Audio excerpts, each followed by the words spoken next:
Hello everyone, this is Dan Gramza and welcome to Gramza Market Studies for Thursday, May 9th. I also want to thank all of you who came up to me today to talk about the videos at the trading show here in Chicago. I'm also looking forward to being there tomorrow. Tomorrow we have a panel on a variety of topics, and I'm looking forward to seeing some of you again. This is a conference, if you're not familiar with it, that's primarily for a unique part of the trading community: prop firms, high frequency trading firms, algorithmic firms, quant, software vendors that focus in this area, as well as hardware vendors. So a variety of things going on for a very interesting segment of the trading community. Well, let's get started. In the Nasdaq market, we got a little bit weaker. Trump said, doggone it, the Chinese broke the deal that they thought was done. So when the administration, when you say done is done, apparently the Chinese didn't have that same perception. So that's where the challenge is, but the Chinese are still coming to the States. Do we expect something to be done by Friday? And the answer is no.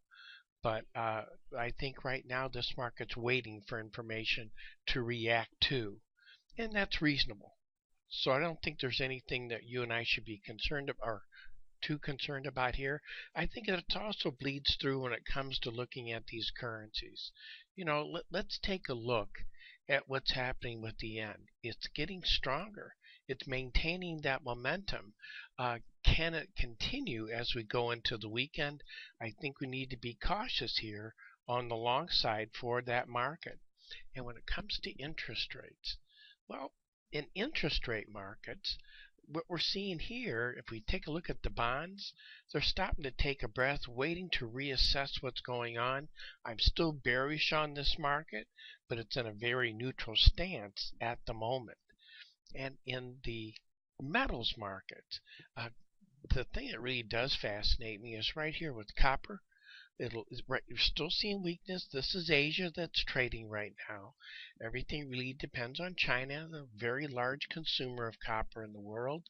And so I don't expect dramatic movements up or down long term. I am still bullish on that market. And in the energy market, let's take a look and see what's happening when it comes to nat gas. It's the opposite of what we're seeing in crude oil. This is a nice clean move. The next 2 days, so important long term for that market. We'll talk more about it as that develops. Now let's talk about the ag markets. What I find interesting is what we're seeing here in the wheat market. A very neutral position. I thought if we could get some follow through the last couple of days, that would be important. And we're just not seeing it. So it implies that we could continue in a sideways market for that market. And that concludes today's market studies. Thank you for being with me. I look forward to being with you again tomorrow. In the meantime, take care.